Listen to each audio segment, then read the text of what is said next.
கூடியுள்ள அனைவருக்கும் வணக்கம். இது ஒரு 10 ஆண்டுகள் தாமதமாக நடந்து கொண்டிருக்கக்கூடிய ஒரு நிகழ்வு. சோம வள்ளியப்பனின் அல்ல அளப்பணம் புத்தகம் வெளியாகி 10 ஆண்டுகளிலேயே நாங்கள் இதை கொண்டாடி இருக்க வேண்டும். இந்த புத்தகம் உருவானது பற்றி ஒரு என்னுடைய மனப்பதிவை குறிப்பாக சொல்ல விரும்புகிறேன். அவருக்கு வேற கூட அவருடைய மனத்தில் இருக்கலாம். எனக்கும் நிறைய மறந்து போயிடுச்சு. 20 வருடம் ஆகிவிட்டது இல்லவா. நாங்கள் 2004 தமிழில் புத்தகங்களை பதிப்பிப்பதற்காக ஒரு நிறுவனம் வேண்டும் என்று கிழக்கு பதிப்பகம் என்பதை ஆரம்பித்திருந்தோம். எங்களுடைய நோக்கம் தமிழில் மட்டும் பதிப்பிப்பது அன்று. அன்றைக்கு நாங்கள் ஒரு ரொம்ப சயின்டிஃபிக்காக ஒரு பிஸ்னஸ் பிளான் ஒன்று போட்டிருந்தோம். இந்திய மொழிகள் 10 தமிழ் தொடங்கி ஆங்கிலம் ஊடாக உருது வரை செல்லக்கூடிய ஒரு 10 மொழிகளில், அதில் பஞ்சாபி, ராஜஸ்தானி, குஜராத்தி எல்லா விதமான மொழிகளும், ஹிந்தி அஃப்கோர்ஸ் எல்லாம் உண்டு. ஆனால் அதை செயல்படுத்த முடியல. அதற்காக ஒரு பெரிய திட்டம் தீட்டி அதற்காக நாங்கள் வெஞ்சர் கேபிட்டல் கூட திரட்டியிருந்தோம். அது இந்த ஒரு பிளானையும் நம்பி பணம் கொடுத்த அவர்களை பற்றி சொல்லணுமே. ஏன்னா நிஜமாகவே இது ஒரு முட்டாள்தனமான பிளான். பங்குச்சந்தை நிபுணர்கள்லாம் இருக்காங்க, முதலீட்டு நிபுணர்கள்லாம் இருக்காங்க. இன்றைக்கு என்னை இந்த மாதிரி ஒரு நிறுவனத்தில் முதலீடு செய்யணும்னா நானே செஞ்சுருக்க மாட்டேன். ஆனால் அன்றைக்கு ஒரு பெரிய ஒரு கனவு ஒன்று இருந்தது. இது ஒரு சமூகம் அறிவு பெற வேண்டுமென்றால் படிப்பு அவசியம்.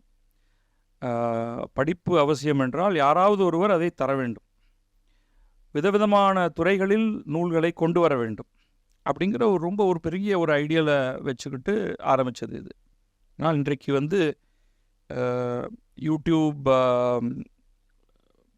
யூடியூப்பில் நீளமான வீடியோ கூட இல்லை.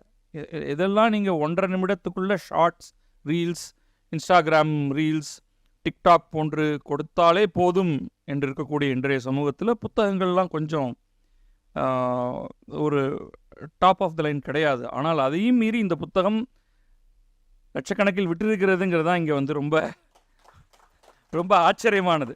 இப்போ அந்த கதையை கொஞ்சம் சொல்லிடுறேன்.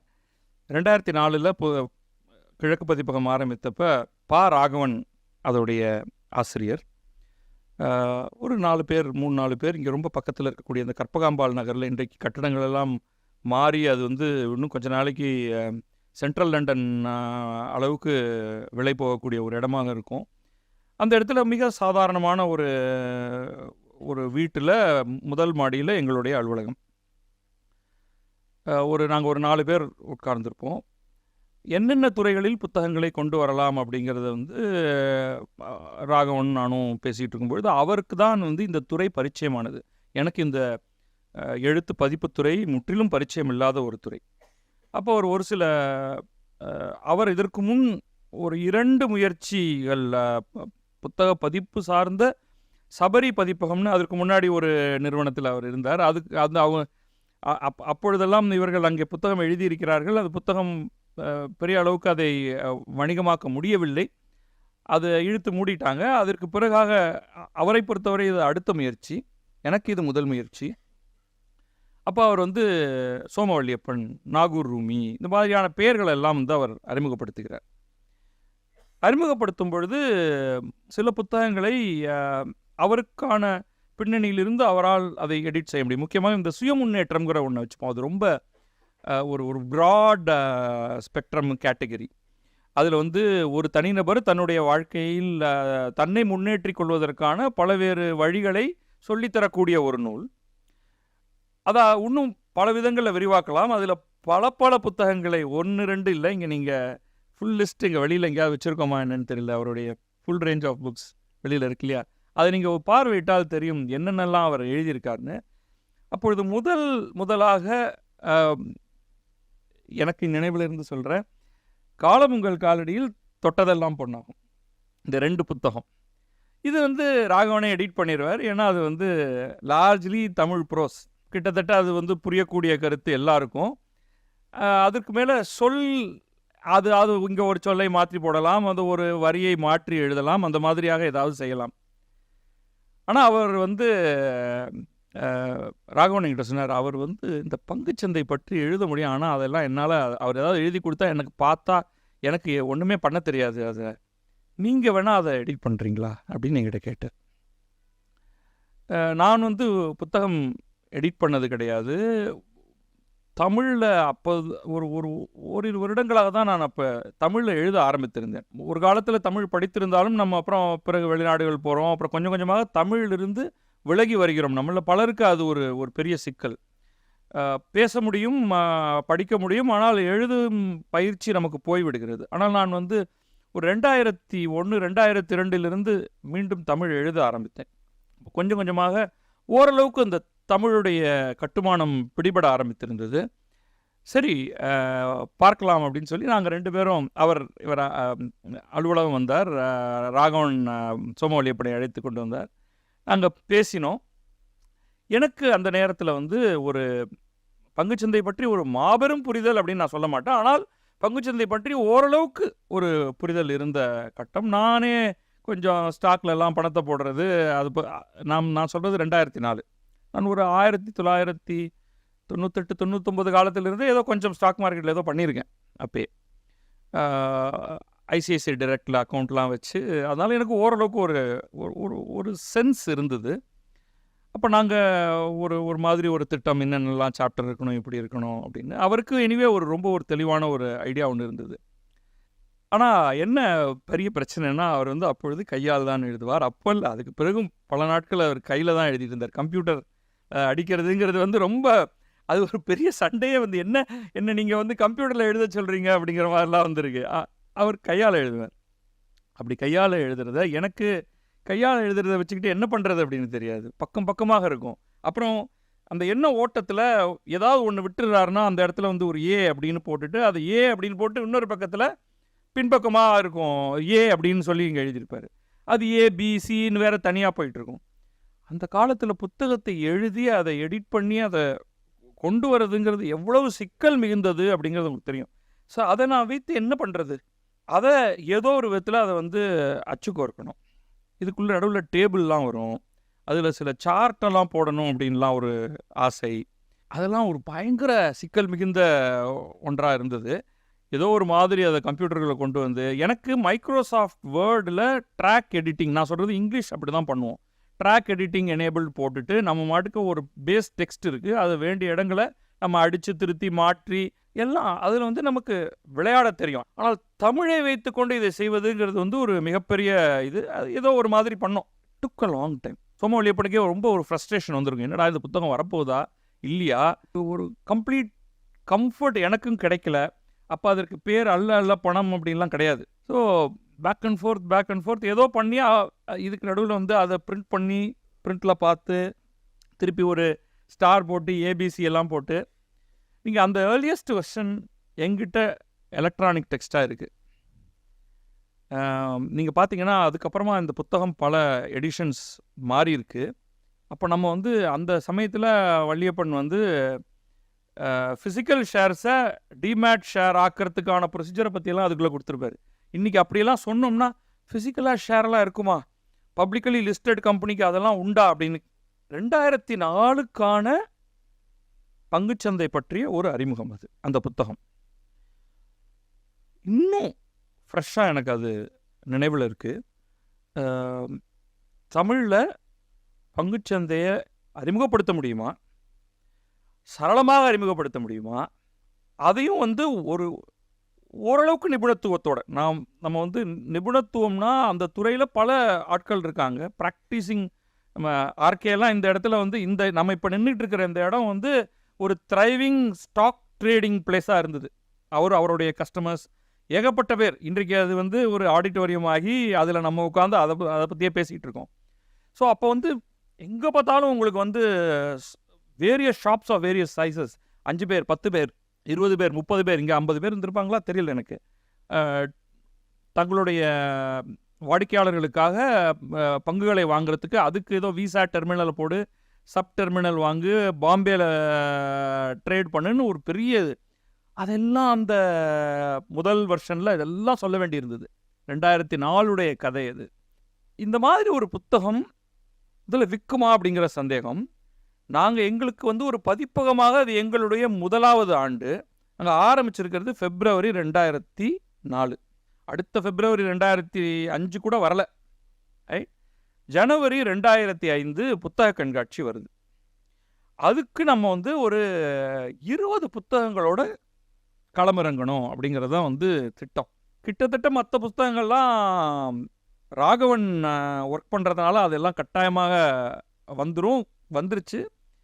எங்களுடைய முதல் புத்தகம் பார்த்தீங்கன்னா அதுலேயும் வந்து பங்குச்சந்தையோட லேசாக உறவு வைத்திருக்கிற அம்பானி, திருபாய் அம்பானியோடைய வாழ்க்கை வரலாறு. ₹60 அந்த புத்தகம் நாங்கள் ரிலீஸ் பண்ணப்போ அதனுடைய விலை. சொக்கன் எழுதினது. அது படு பயங்கரமான விற்பனை. சூப்பர் ஸ்டார் இனிமேல் தான் வரப்போகிறாரு. இந்த புத்தகத்துக்கு வந்து பங்குச்சந்தை, நம்ம சாதாரணமாக ஒரு துறை நிபுணத்துவம் வாய்ந்தவர்கள் இந்த புத்தகத்துக்கு பேர் என்ன வைப்போம் அப்படின்னா பங்குச்சந்தையின் பங்குச்சந்தையின் அடிப்படைகள், கையேடு, இந்த மாதிரி தான். ஆனால் ராகவன் வந்து இந்த பேர் வைக்கிறதுல பெரிய கில்லாடி. அவர் வந்து இல்லை, அதை இந்த மாதிரிலாம் வச்சாலாம் அந்த ஒரு விற்பனை நோக்கில் அந்த மார்க்கெட்டிங்கோட அந்த புத்தகத்தை ஒரு பேர் வைக்கணும். அது வந்து ஒருவர் வந்து அள்ளி எடுத்துக்கணும். ஸோ திரும்ப திரும்ப அதை பற்றி பேசிகிட்டு இருக்கோம். ஏன்னா அவருக்கு சப்ஜெக்ட் தெரியாது. பங்குச்சந்தைங்கிறத தாண்டி புத்தகத்தை எடிட் பண்ணுறது நான், எழுதினது இவர்.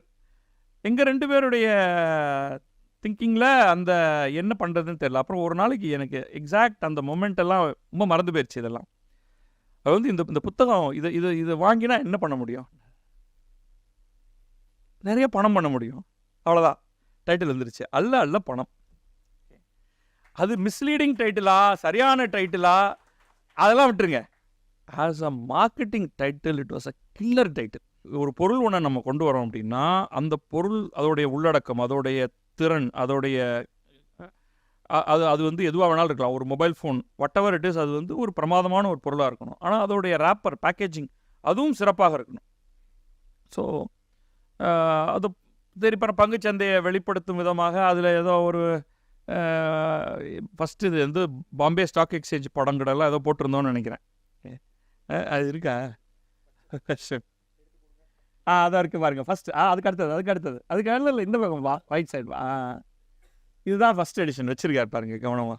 ஓகே, ஸோ இது வந்து, ஆனால் இதில் என்னென்னா ஃபஸ்ட்டு 1000 காப்பீஸ் பிறகு இந்த அட்டை மாறி போயிடுச்சு. ஃபஸ்ட்டு பிரிண்டர் 1000 காப்பீஸ் அடித்தோம். ஆல் அபவுட் ஷேர் பிஸ்னஸ் அப்படின்னு இங்கிலீஷில் வேறு அதுக்கு தலைப்பு. அல்ல பணம். அப்புறம் கீழே வந்துருச்சு, பங்குச்சந்தை வர்த்தகத்தை புரிந்து கொள்ள ஒரு முழுமையான கையேடுன்னு ஒரு பெரிய கோனார் நோட்ஸை கீழே போட்டாச்சு. இங்கே வந்து பாம்பே ஸ்டாக் எக்ஸ்சேஞ்சுன்னு சொல்லணும். எவ்வளோ பயம் பாருங்கள் நமக்கு, எல்லாம் புரிஞ்சுக்கணும். அப்புறமா இல்லாட்டியும் கையில் எடுக்காமல் போயிட்டானா நமக்கு வந்து காசு வரணுமே. ஓகே, புஸ்தகம் ₹100 சமயத்தில். ஓகே, அதனால் எல்லாரும் போடுற பாம்பே ஸ்டாக் எக்ஸ்சேஞ்சோடைய படத்தை போட்டாச்சு. Very readable even now. Content வந்து 20 வருட பழமையான கண்டென்ட். பட் பங்குச்சந்தையோடைய அடிப்படைகளில் எந்த ஒரு பெரிய மாற்றமும் கிடையாது. இந்திய பங்குச்சந்தை பற்றிய 2004 புரிதல் இதை படித்தா நிச்சயமாக வரும். ஏன்னா இதில் இதுவே ஒரு வரலாறு. இதோடைய மல்டிபிள் எடிஷன்ஸை பார்க்கும் பொழுதே தமிழில் வந்து நம்ம ஒரு இந்திய பங்குச்சந்தையோடைய ஒரு வரலாற்றை பிடிக்க முடியும். நாங்கள் ஆக்சுவலாக என்ன நடக்குதுன்னா, நாங்கள் ஒரு ரொம்ப மினிமல் டிஸ்ட்ரிபியூஷன் தான் எங்களுக்கு. ஒரு சில கடைகள் மொத்தமாக தமிழ்நாட்டில் ஒரு 10 கடை, நாங்கள் 25 கடை இருந்திருக்கோம். கொஞ்சம் கொஞ்சமாக போய் புக்கை கொடுக்க ஆரம்பிச்சிருக்கோம். Very very small team. Chennai புத்தக கண்காட்சிக்குள்ளே இடம் பெறுவது அப்படிங்கிறது அது வந்து ஒரு பெரிய கதை. ஸோ நான் என்ன பண்ணிட்டோம், ஸ்ட்ரைட் அவே சரி ஐ கிவ் யூ ஸ்பான்சர்ஷிப். இந்த டிக்கெட் கவுண்டர் இருக்கு இல்லையா, அந்த டிக்கெட் கவுண்டரை நாங்கள் பண்ணி அதை சுற்றி எங்களுடைய பிராண்டை போட்டால் எங்களுக்கு நீ ஒரு ஸ்டால் தருவியா? ஏன்னா ஒருத்தன் இருக்கான் என்னவோ டிக்கெட் கவுண்டரை அவனே பண்ணி அதுக்கு காசும் தரான், சரின்னு கொடுத்துட்டாங்க. So that's how we got in. உள்ளே நுழைஞ்சு ஒரு ஸ்டாலை போட்டு 1200 காப்பி யூஸ்வலாக அடிப்போம். அதில் ஒரு 10 காப்பி 1100 சொச்சம் கையில் கிடைக்கும். ஒரு 300-400 காப்பி நாங்கள் வந்து இல்லை கடைகளுக்கெல்லாம் அனுப்பிச்சிருப்போம்.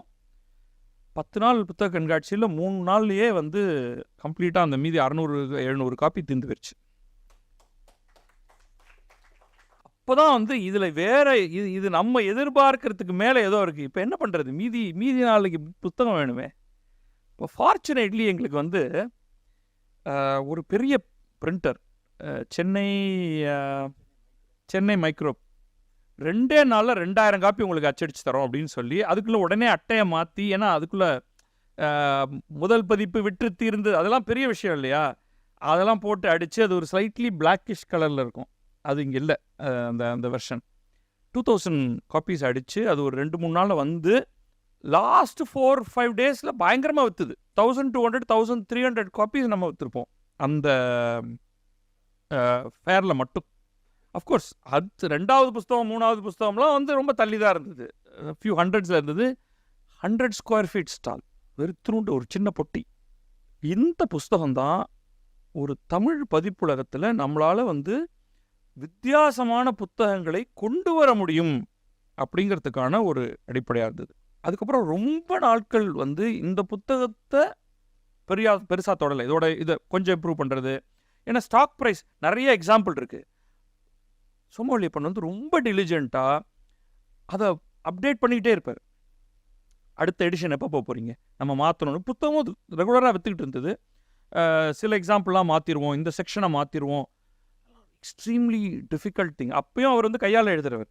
கம்ப்யூட்டர்லாம் வரல, ரொம்ப ரொம்ப ரொம்ப பின்னாடி தான் கம்ப்யூட்டர் வருது அவரை பொறுத்த வரைக்கும். நாங்கள் கம்ப்யூட்டரில் எல்லாம் பண்ணிகிட்டு இருப்போம்னாலும் அவர் வந்து ஒரு புத்தக காப்பி எடுத்து அங்கங்கே வந்து ஸ்டேப்பிள் பண்ணி, ஒரு பேப்பரை ஸ்டேப்பிள் பண்ணி அந்த இடத்துல எழுதி, இதை ஒரு அடித்து கிராஸ் பண்ணி இதை அந்த இடத்துல, அது ஒரு தனி டெக்னாலஜி அவர் வச்சுருந்தார். ஸோ அதை நாம் வந்து கேர்ஃபுல்லாக பார்த்து, அதில் ஏதாவது மிஸ் ஆகிடும், நம்ம டைப் பண்ண கொடுத்துருப்போம், பசங்க மிஸ் பண்ணிவிடுவாங்க, திருப்பி அதை ஒரு தடவை பார்த்து அதை பண்ணணும்.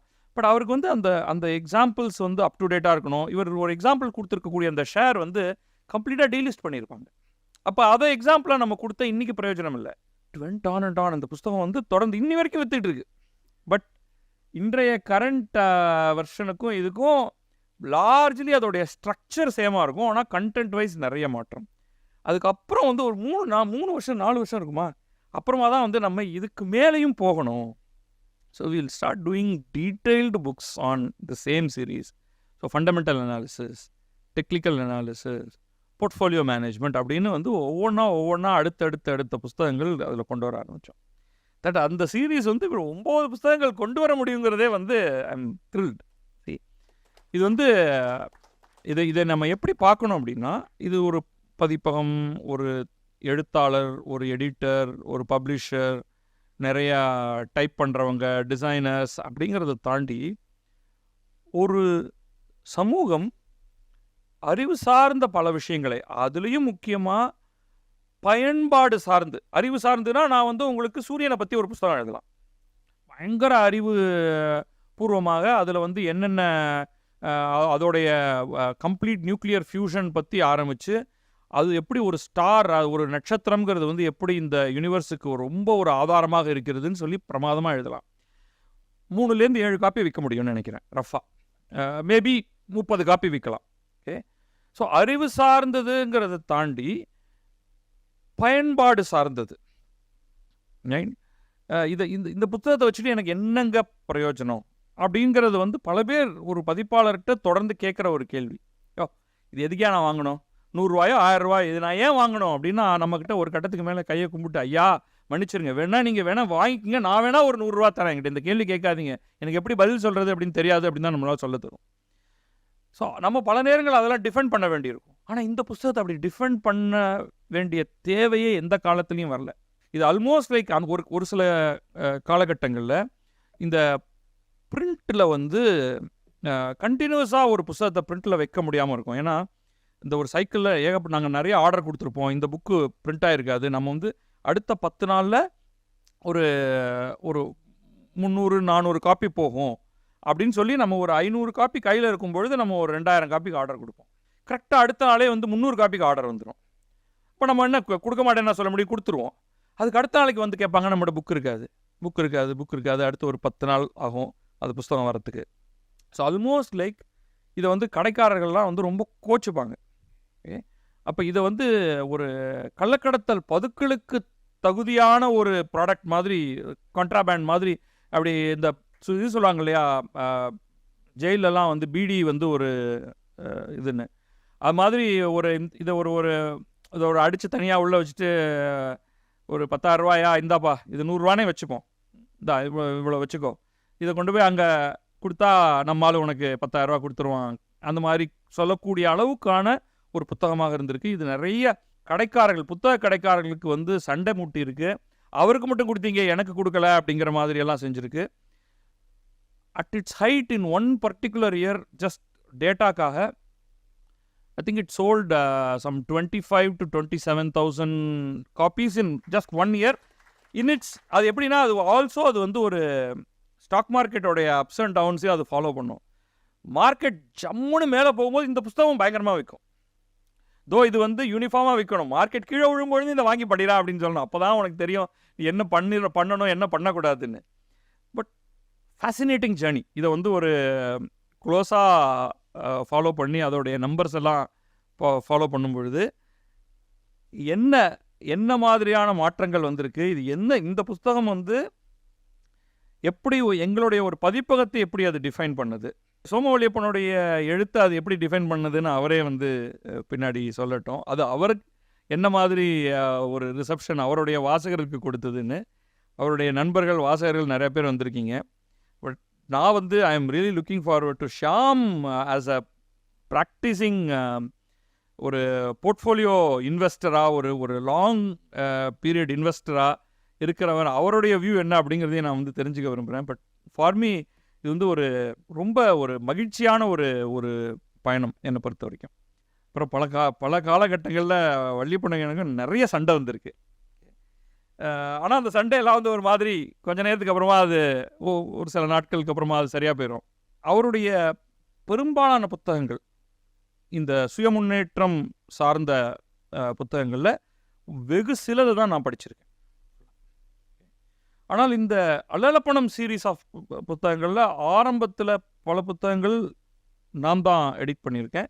ஒரு கட்டத்துக்கு பிறகு நான் எடிட் பண்ணாமல் அது வந்து என்னுடைய மற்ற எங்களுடைய அலுவலகத்தின் எடிட்டர்கள் எடிட் பண்ணி வருது. இருந்தாலும் நான் வந்து அந்த புத்தகத்தை பார்த்துனோம் ஒரு தடவை ஃபுல்லாக. எனக்கு வந்து இந்த பர்டிகுலர் சீரீஸ் வந்து ரொம்ப ஒரு க்ளோஸ் ஆனது என்னை பொறுத்த வரைக்கும். ரிசப்ஷன் வைஸ் அதோடைய முதல் புத்தகம் அளவுக்கு வேறு, ஏன்னா மற்றதெல்லாம் ரொம்ப டெக்னிக்கல் டீட்டெயில்ஸ்குள்ளே போக ஆரம்பிச்சிடும் அதோடைய subject.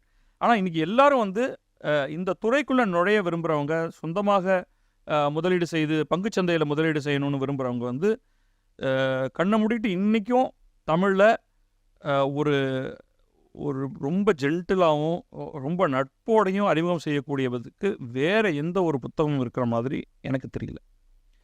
And in that sense, overall, we are extremely proud of having brought this book out. And I'm really happy. Personally, வந்து எனக்கு இதில் ஒரு ரோல் இருந்தது அப்படிங்கிறது வந்து எனக்கு பெருத்த சந்தோஷம். இப்போ 20 ஆண்டுகள் கழித்து இதை வந்து இதை முன்னிட்டு ஆல்சோ கிழக்கு பதிப்பகத்துக்கும் அதே வயது தான் அப்படிங்கிறதையும் சொல்லி அறிமுகப்படுத்துறது இன்னும் அதே சந்தோஷம். இந்த ரெமினசன்சஸ் அப்படியே அதெல்லாம் வந்து ஒரு ட்ரிகர் பண்ணி அதை கேட்க வைத்த, என்னை அதை பற்றி பேச வைத்த உங்கள் அனைவருக்கும் என்னுடைய மகிழ்ச்சி, என்னுடைய வாழ்த்துக்கள். நன்றி.